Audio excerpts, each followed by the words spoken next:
तारीख 6 अगस्त 1945। समय सुबह के 8:15 और एक धमाका। एक ऐसा धमाका जिसने कुछ सेकंड्स में जापान के लाखों लोगों को हमेशा के लिए गहरी नींद में सुला दिया। ये सुबह जापान के इतिहास में सबसे भयानक और दर्दनाक सुबह थी। लोग अपने अपने काम पर जा रहे थे, बच्चे स्कूल को रवाना हो रहे थे। आम जिंदगी घरों और सड़कों पर रोज की तरह अपने अपने कामों में बिजी थी। लेकिन अचानक लोगों ने आसमान से कुछ गिरता हुआ देखा, जो कुछ सेकंड्स में जमीन पर आ गिरा, जिसके जमीन को छूते ही एक बड़ा धमाका हुआ। चारों ओर केवल धुआं दिख रहा था। आग का एक बड़ा गोला दिख रहा था। चारों ओर तबाही दिख रही थी। एक पल को ऐसा लगा जैसे सूरज खुद जमीन पर उतर आया है। उस समय इन एक्सप्लोजन पॉइंट्स का तापमान कुछ 3000 से 4000 डिग्री सेल्सियस तक पहुंच गया था। इसके बाद अगस्त 9, 1945 को 11:02 पर आसमान से दूसरी तबाही जापान की धरती पर आ गिरी, जिसके बाद जापान ने सेकेंड वर्ल्ड वॉर में अपने हथियार डाल दिए और सेकेंड वर्ल्ड वॉर का अंत हुआ। इस तरह दुनिया ने पहली बार एटॉमिक बॉम्ब की तबाही और दूसरे विश्व युद्ध के भयानक अंत को देखा था। सेकेंड वर्ल्ड वॉर हुई ही फर्स्ट वर्ल्ड वॉर के कारण, लेकिन सवाल ये आता है कि आखिर ये शुरू कैसे हुई? आखिर इतिहास में इतनी बड़ी जंग एक बार फिर क्यों लड़ी गई? हिटलर को ही क्यों सेकेंड वर्ल्ड वॉर का जिम्मेदार माना जाता है? क्यों हिटलर के नाजिज्म ने वर्ल्ड वॉर 2 जैसी जंग को जन्म दिया? और आखिर कैसे दुनिया में शांति बनाए रखने के लिए बनाए गए लीग ऑफ नेशंस को बुरी तरह फेल होते देखा गया? वर्ल्ड वॉर 2, जिसे हम ग्लोबल वॉर के नाम से भी जानते हैं, इस वॉर को काफी बड़े लेवल पर लड़ा गया, जिसमें सभी बड़ी पावर्स ने पार्टिसिपेट किया। इस वॉर में दुनिया 2 भागों में बटा हुआ पाया गया, एकदम वर्ल्ड वॉर 1 की तरह। बस वहाँ एलाइज और सेंट्रल पावर्स के बीच जंग थी और यहाँ एलाइज और एक्सिस पावर्स के बीच। इस जंग को टोटल वॉर का भी नाम दिया गया, जिसका रीजन वॉर में मेनली सिविलियंस का इन्वॉल्वमेंट था। यानी इस वॉर से पहले सिविलियंस को जंग का पार्ट नहीं बनाया जाता था, लेकिन यहाँ सिविलियंस को भी नहीं बख्शा गया। इस वॉर में सिविलियंस ने भी अपने देश का साथ देने के लिए जो बन पड़ा किया, जिस कारण सभी देश कॉमनर्स को भी जंग का हिस्सा मानने लगे। आर्मीज ने लोगों के घरों, हॉस्पिटल्स, शेल्टर्स और पब्लिक प्लेसेस पर भी बमबारी की, जिससे आर्मी की मदद करने वाले लोगों का भी खात्मा हो सके। इस वॉर में सभी देशों ने अपने हर रिसोर्स को दूसरे के खिलाफ इस्तेमाल किया था, जिससे देश की economy, industries, scientific capabilities, air force और आर्मी खास तौर पर आते हैं। इस जंग की शुरुआत तारीख को लेकर भी एक डिबेट रही है। कुछ लोगों का कहना है कि वॉर सितंबर 1, 1939 को शुरू हुई, लेकिन कुछ लोग इसकी शुरुआत 1937 के सीनो जापानीज वॉर को ही मानते हैं। इसका अंत एटॉमिक बॉम्ब अटैक के साथ अगस्त 1945 को हुआ, जब जापान ने सरेंडर कर दिया। सेकेंड वर्ल्ड वॉर में करीब 60 से लेकर 80 मिलियन लोगों ने अपनी जान गंवा दी, जिसमें 50 मिलियन लोग सिविलियंस थे और 25 मिलियन सोल्जर्स।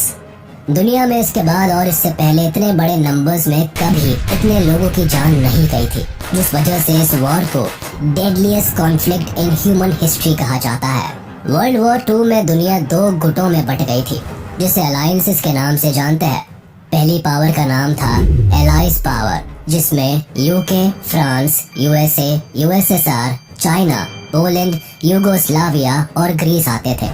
दूसरी थी एक्सिस पावर, जिसमें नाजी जर्मनी, इटली और जापान आते थे।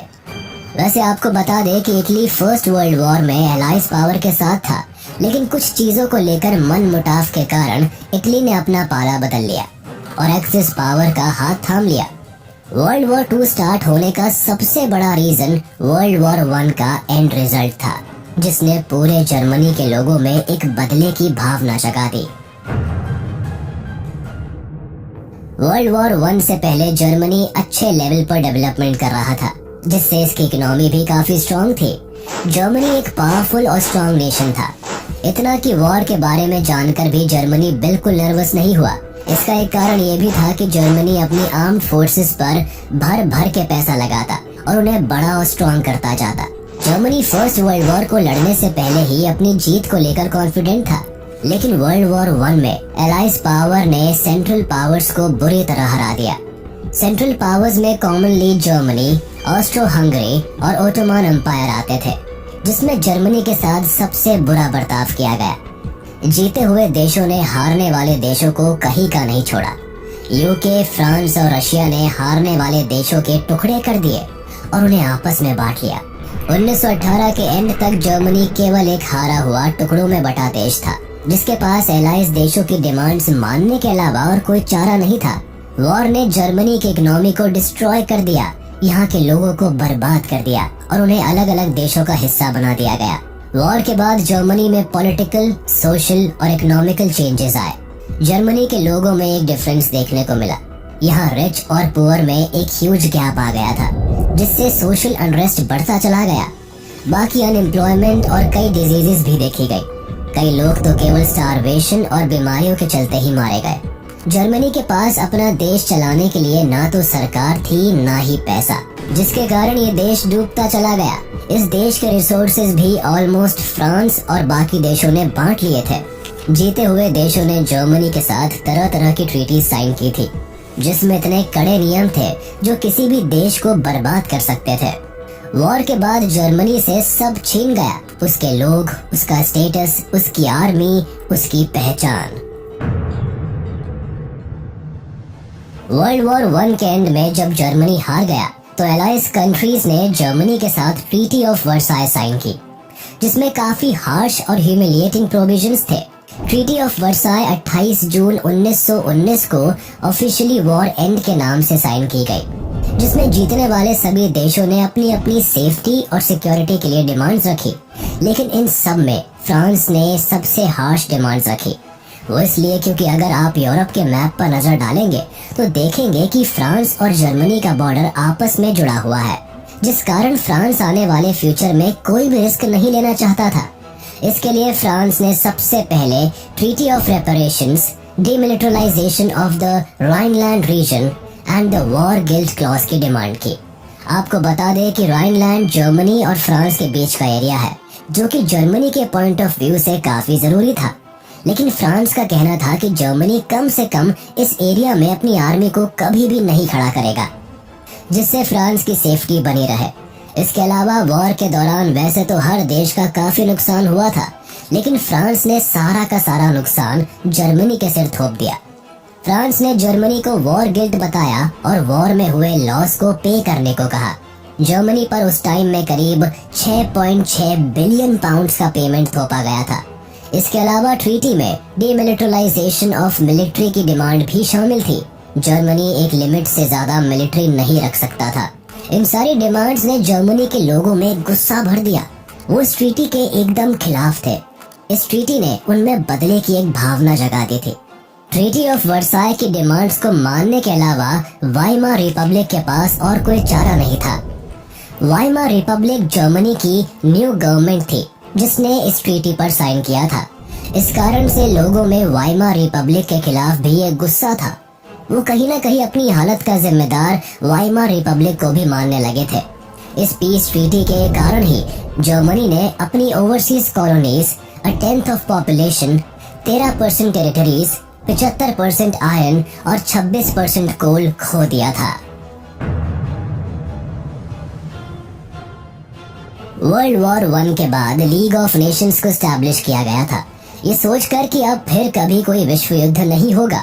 लीग ऑफ नेशंस का काम दुनिया में पीस और हार्मनी स्टैब्लिश करना था, लेकिन ऐसा कुछ नहीं हुआ। इसके सामने ही कई देशों ने अपनी मनमानी की और लीग ऑफ नेशंस का कहा नहीं माना। इसे 1919 में एक पीस ऑर्गेनाइजेशन के नाम पर बनाया गया था। इसे बनाते समय ये बात फाइनल हुई थी कि अगर कभी किसी भी देश के बीच कोई परेशानी होगी तो वो लीग ऑफ नेशंस में शांति से बात करके उसे सुलझाएगा, न कि किसी फोर्स का इस्तेमाल करेंगे। लेकिन इसे एक फेलियर के रूप में देखा गया। कई देशों ने इसे ज्वाइन ही नहीं किया और जिन्होंने किया वो बाद में इसे छोड़कर चले गए, जिसमें जर्मनी और यूएसएसआर आते हैं। बाकी लीग के पास खुद की कोई आर्मी भी नहीं थी जिसके थ्रू ये किसी भी मिलिट्री अग्रेशन को रोक पाए। ऐसे में लीग ऑफ नेशंस का फेल होना भी आखिरी में वर्ल्ड वॉर 2 का एक बड़ा रीजन बना। वॉर के बाद जर्मनी पहले ही काफी परेशानियों और इकोनॉमिक क्राइसिस से जूझ रहा था। बाकी बची कुची कसर ट्रीटी ऑफ वर्साय और वॉर गिल्ट पेमेंट ने पूरी कर दी थी। ट्रीटी के हार्श सैंक्शंस ने वहाँ के लोगों को काफी बुरी हालत में पहुंचा दिया। अपने देश के लोगों की हालत देख के वहाँ की गवर्नमेंट ने दबाकर पैसा छपवाया, जिसने जर्मनी की हालत और खराब कर दी और महंगाई खुद पर खुद बढ़ती चली गई। खैर, एक समय तो ऐसा आया कि जर्मनी में हर इंसान के पास भर भर के पैसा था। लोग कार लोड्स और पैसे से भर भर के केवल एक ब्रेड का पैकेट खरीदने जाया करते थे। बच्चे पैसों के बंडल से खेला करते थे। जर्मनी के पैसे की वैल्यू बुरी तरह से गिरती चली गई। जर्मनी की इतनी खराब हालत देखकर अमेरिका ने जर्मनी की मदद के लिए हाथ आगे बढ़ाया और डॉस प्लान को लॉन्च किया, जिसने जर्मनी की हालत सुधारने में मदद की। 1924 से लेकर 1928 तक जर्मनी में एक स्टेबिलिटी देखने को मिली, लेकिन ये स्टेबिलिटी भी कुछ वक्त की थी। 1929 में अमेरिका का वॉल स्ट्रीट एक्सचेंज क्रैश हो गया। इस इंसिडेंट ने दुनिया में मंदी का दौर ला दिया था। इवन अमेरिका की भी अगले 3 साल तक इनकम सीधे हाफ पर पहुंच गई थी। फैक्ट्रीज बंद होने लगी थी, एक्सपोर्ट्स गिरते चले गए, फार्मर्स की हालत खराब हो गई और मार्केट में पैसा खत्म हो गया। इसके बाद अमेरिका ने जर्मनी को सपोर्ट देना भी बंद कर दिया, जिससे जर्मनी को एक साथ 2 झटके लगे। एक, यूएसए की फाइनेंशियल एड बंद होने से, दूसरा दुनिया भर में इकोनॉमिक क्राइसिस आने से। जर्मनी की हालत और बिगड़ती चली गई। 1932 तक जर्मनी का इंडस्ट्रियल प्रोडक्शन 40% तक कम हो गया, जिससे अनएम्प्लॉयमेंट छाने लगा। अनएम्प्लॉयमेंट इस कदर अपने चरम पर था कि करीब 6 मिलियन लोग उस समय जर्मनी में अनएम्प्लॉयड घूम रहे थे। लोगों ने सड़क पर नारे लगाने शुरू कर दिए। लोग बड़े बड़े बैनर लेकर willing to do any work लिखकर काम मांगने लगे। लोगों का सरकार से विश्वास भी डगमगाने लगा था। लोग सरकार के खिलाफ नारे लगाने लगे, लेकिन वाइमार रिपब्लिक के पास भी कोई सॉल्यूशन नहीं था, जिसके बाद फाइनली हिटलर इन सभी सिचुएशंस का फायदा उठाता है। वर्ल्ड वॉर 2 का जिम्मेदार हिटलर था, ये बात तो हम सभी जानते हैं, लेकिन कैसे? इस बात को समझने के लिए आपको पहले ये समझना होगा कि आखिर एक सीधे साधे परिवार से आने वाला लड़का जो केवल प्रीस्ट और आर्टिस्ट बनना चाहता था, इतना बड़ा क्रूर तानाशाह कैसे बन गया? आखिर कैसे हिटलर ने करोड़ों लोगों को बिना सोचे मौत के घाट उतार दिया? ग्रेट डिप्रेशन के बाद जर्मनी की हालत नाजुक थी। हिटलर ने इस मौके का फायदा उठाया और अपनी पार्टी का प्रचार करने लगा। वो बड़ी बड़ी रैलीज करता, लोगों को इकट्ठा करता, नारेबाजी करता और सबसे जरूरी चीज स्पीचेस देता। हिटलर की आवाज में जादू था। वो अपने भाषण से किसी को भी मैनिपुलेट करने की क्षमता रखता था। उसने अपना नाजी प्रोपेगेंडा चलाया और ज्यादा से ज्यादा जर्मनी को अपनी बातों में फंसा लिया। हिटलर ने लोगों से वादा किया कि वो जर्मनी की किस्मत को बदल देगा। वो ट्रीटी ऑफ वर्साय को कभी नहीं मानेगा और जर्मनी का बदला बाकी के सभी देशों से लेगा। जर्मनी की जनता हिटलर की बातों से प्रभावित हुई, जिसके बाद जर्मनी में चुनाव हुए और हिटलर की नाजी पार्टी उसमें जीत गई। कुछ समय बाद हिटलर की लोगों में पॉपुलैरिटी देखकर 30 जनवरी 1933 को प्रेसिडेंट हाइडेनबर्ग ने हिटलर को जर्मनी का चांसलर बना दिया, जिसके बाद हिटलर जर्मनी में एक एनेबलिंग एक्ट लेकर आया, जिसके पास होने के बाद जर्मनी एक डिक्टेटर कंट्री बन गया। इस एक्ट ने हिटलर को जर्मनी की सारी पावर सौंप दी। हिटलर के हाथ में सत्ता के आते ही इसने जर्मनी का पूरा रूप ही बदल के रख दिया। इसने सबसे पहले 1933 में जर्मनी को लीग ऑफ नेशन से बाहर किया। फिर 1938 में राइनलैंड नाम की जगह को वापस अपने कब्जे में किया, जो ट्रीटी ऑफ वर्साय के अकॉर्डिंग जर्मनी से छीन ली गई थी। साथ ही ऑस्ट्रिया और जर्मनी को दोबारा एक किया गया। इसके बाद हिटलर ने वेस्टर्न जर्मनी की ओर अपना रुख मोड़ा और चेकोस्लोवाकिया पर कब्जा कर लिया। कुल मिलाकर कुछ सालों में हिटलर ने जर्मनी की किस्मत चमका दी थी। हिटलर ने अपने देश की इकोनॉमिक कंडीशन को ठीक करने के लिए वॉर का डिसीजन लिया। सितंबर 1, 1939 को हिटलर पोलैंड पर हमला बोल देता है। इस हमले के लिए भी जर्मनी एक अच्छा खासा प्लान बनाता है। जर्मनी अपने ही सैनिकों को पोलैंड की यूनिफॉर्म पहनाकर खुद के खिलाफ एक अनाउंसमेंट करवाता है, जिससे लोगों को लगे कि पोलैंड ने पहले जर्मनी पर हमला बोला है। जर्मनी तो केवल उसके किए हुए का जवाब दे रहा है। तो बस प्लान के सक्सेसफुल होते ही जर्मनी पोलैंड पर हमला बोलता है, जिसके बाद 2 दिन के अंदर ही इस वॉर में फ्रांस और यूके भी पार्टिसिपेट करते हैं। वो इसलिए क्योंकि इन दोनों देशों ने पोलैंड के साथ एक अलायंस बनाई हुई थी, जिसके अकॉर्डिंग अगर कोई भी देश इन तीनों में से किसी के ऊपर भी हमला बोलता है तो बाकी के दोनों देश उस देश की तरफ से लड़ेंगे। जिसके बाद 3 सितंबर को यूके और फ्रांस जर्मनी पर अटैक कर देता है, जिसमें Australia, New Zealand, south Africa and Canada भी शामिल हो जाते हैं। वॉर की शुरुआत में जर्मनी के साइड से जापान और इटली होते हैं, जो हर हाल में जर्मनी का साथ देने को तैयार रहते हैं। ये दोनों देश जर्मनी की ओर से वॉर एंड तक लड़ते हैं। आपको बता दे कि आखिर वर्ल्ड वॉर 1 में जो इटली, यूके और फ्रांस की ओर से लड़ता है, वो इस बार अपनी साइड चेंज क्यों कर लेता है? दरअसल वर्ल्ड वॉर 1 के एंड में इटली को एलाइज पावर के द्वारा इग्नोर कर दिया जाता है। वो इटली की डिमांड्स पर भी ध्यान नहीं देते और तो और वॉर एंड में बाकी सभी देशों को भर भर के फायदा होता है, लेकिन इटली के हिस्से कुछ नहीं आता। इवन इसकी तो वॉर के कारण इकोनॉमिक कंडीशन और खराब हो जाती है। इटली इन सारी बातों से एलाइड पावर से नाराज होता है, जिस कारण से इस बार वो जर्मनी का साथ देता है। वॉर के शुरुआत में हिटलर समझदारी दिखाता है और सोवियत यूनियन के साथ हाथ मिला लेता है। वो चाहता था कि जर्मनी एंड सोवियत यूनियन एक साथ पोलैंड पर हमला करे, जिससे उसे तुरंत सरेंडर करना पड़े, जिसके बाद जर्मनी और सोवियत यूनियन उसे आपस में बांट ले। और हुआ भी कुछ ऐसा ही। दोनों देशों ने उस पर एक साथ हमला किया और जीतने के बाद उसे आपस में आधा आधा बांट लिया। ये सब देखकर फ्रांस और यूके भड़के हुए होते हैं। इस बात को समझते हुए हिटलर इन दोनों देशों को पीस का एक प्रस्ताव भी भेजता है, लेकिन ये दोनों देश उस प्रस्ताव को रिजेक्ट कर देते हैं, जिससे जंग जारी रहती है। अब एक तरफ जहां हिटलर पहले राइनलैंड, फिर ऑस्ट्रिया हंगरी, फिर चेकोस्लोवाकिया, फिर पोलैंड सभी देशों पर कब्जा करता जा रहा था, वहीं सोवियत यूनियन को भी ये सब नजर आ रहा था और वो भी अपनी टेरिटरी बढ़ाने के लिए जगह जगह इन्वेजन करने लगा। उसने पोलैंड का आधा हिस्सा लेने के बाद बाल्टिक नेशंस पर हमला किया, जिसमें एस्टोनिया, लातविया और लिथुआनिया आते थे। सोवियत यूनियन इन तीनों देशों को आसानी से जीत लेता है।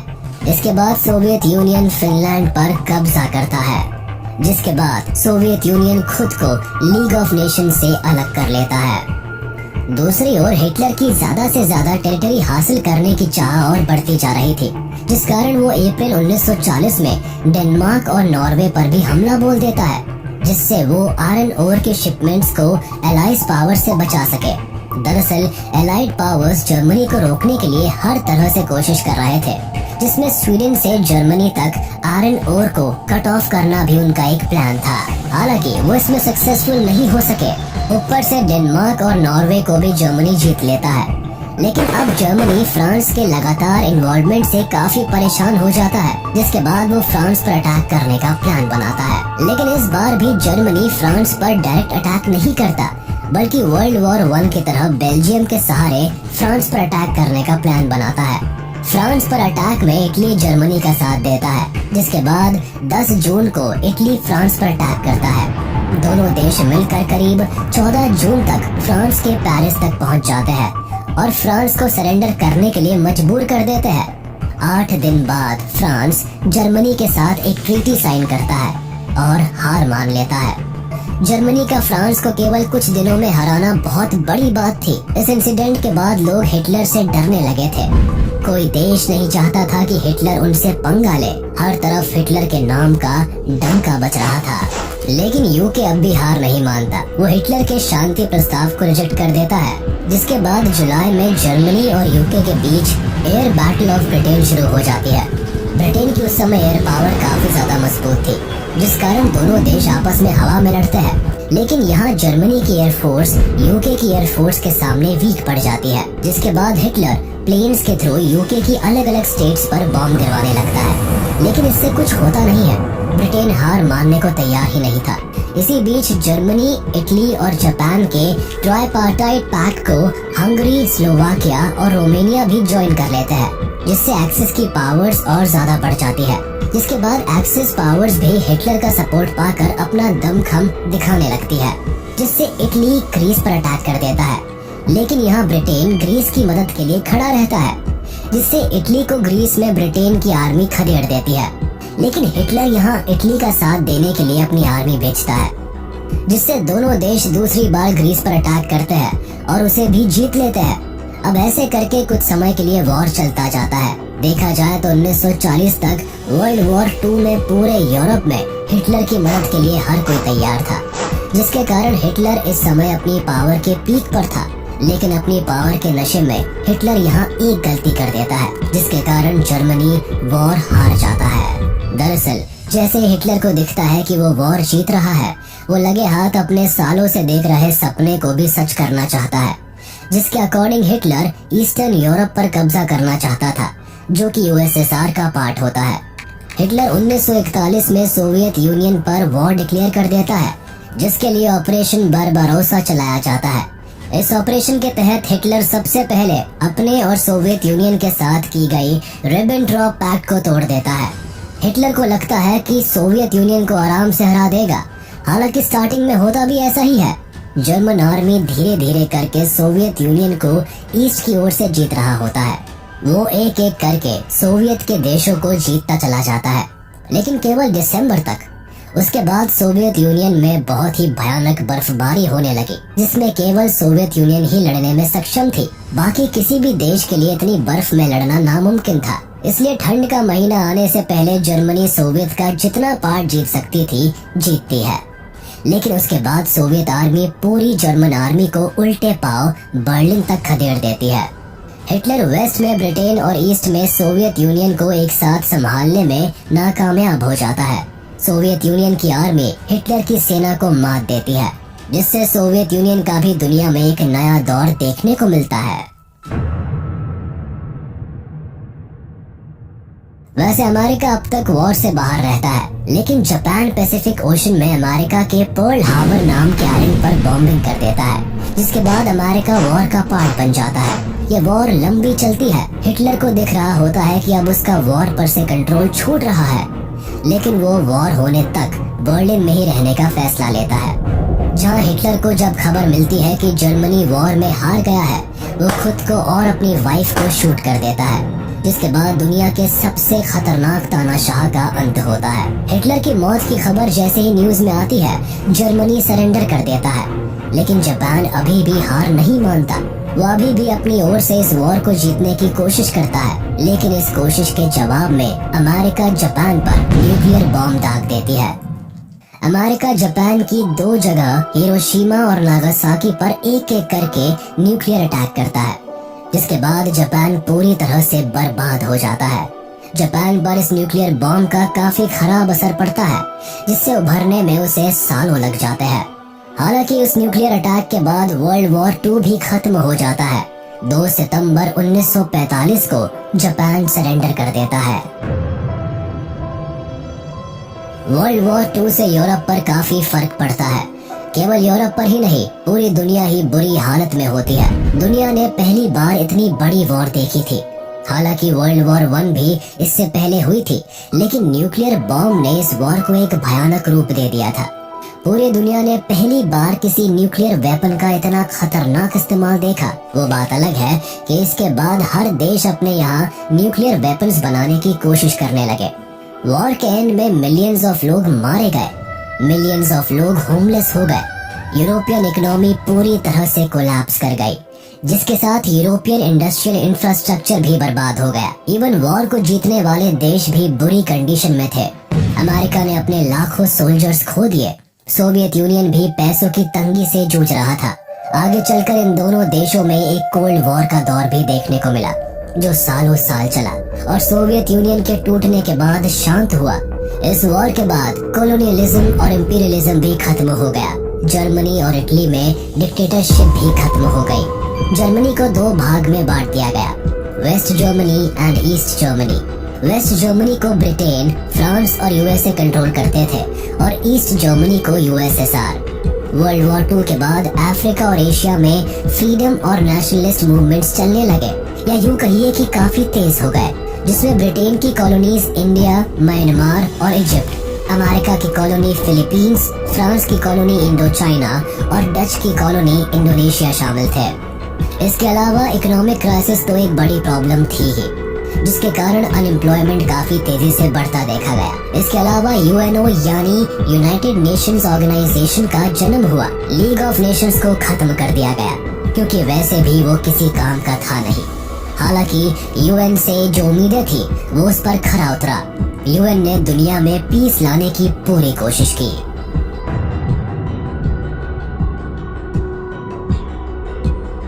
वर्ल्ड वॉर 2 के टाइम इंडिया ब्रिटेन के अंडर आता था, जिससे वो ऑटोमेटिकली एलाइज पावर का पार्ट बन गया था, जिसके कारण इंडिया से करीब 2.5 मिलियन सोल्जर्स एक्सिस पावर के खिलाफ लड़े थे, जिसमें से करीब 87,000 इंडियन ट्रूप्स ने अपनी जान गंवा दी थी और करीब 34,354 सोल्जर्स बुरी तरह से घायल हो गए थे। इसके अलावा करीब 67,340 इंडियन सोल्जर्स को प्रिजनर्स ऑफ वॉर बना लिया गया था। वर्ल्ड वॉर 1 के वक्त ब्रिटिश सरकार ने भारत के न सिर्फ सैनिकों को युद्ध में उतारा, बल्कि हमारे यहाँ से खाने पीने का सामान वगैरह भी अब लंदन एक्सपोर्ट होने लगा, ताकि वहाँ लड़ रहे सिपाहियों को खाने की कमी न झेलनी पड़े। और तो और इन दिनों बंगाल के मजदूरों को अब वेजेस के तौर पर अनाज के बदले पैसे दिए जाने लगे और सारा अनाज बाहर भेजा जाने लगा। अब मजदूरों के हाथ में पैसे थे, लेकिन बाजार में अनाजों की कमी के चलते अनाजों की ऊंची कीमत आम जनता के लिए मुश्किलें पैदा कर रही थी। ऐसे में छोटे छोटे खेतीहर और मजदूर वर्ग के लोग अपने घर कर ब्रिटिश सेना में नौकरी ढूंढने चल दिए। ऐसे में लाखों औरतें, बूढ़े और बच्चे सड़कों पर रहने को मजबूर हो गए। 1943 में बंगाल में फेमाइन आ गया, जिसमें लगभग 30 लाख आम आबादी भूख और बीमारियों से मारी गई। हमारे यहाँ से पहले से ही जूट और कॉटन जैसे कच्चे माल ब्रिटेन भेजे जा रहे थे, जिससे कि इंडिया उनके लिए बस एक मार्केट बना हुआ था। अब ऐसे में अनाजों और खाने के सामान का बड़े लेवल पर एक्सपोर्ट भारत को लंगड़ा कर रहा था। हालांकि युद्ध समाप्ति के बाद भारत में भारत छोड़ो आंदोलन अब जोरों पर था और युद्ध में हुए बर्बादी के बाद अब ब्रिटिश सरकार भी इतने बड़े लेवल पर हो रहे आंदोलन को दबाने में असमर्थ महसूस कर रही थी। तब जाके कहीं 1947 के अगस्त में भारत ब्रिटिश के चंगुल से मुक्त हुआ। हमें उम्मीद है कि वर्ल्ड वॉर 2 का ये इन्फॉर्मेटिव वीडियो आपको पसंद आया होगा। वीडियो अच्छी लगी हो तो इसे लाइक शेयर जरूर करें और चैनल को सब्सक्राइब करना ना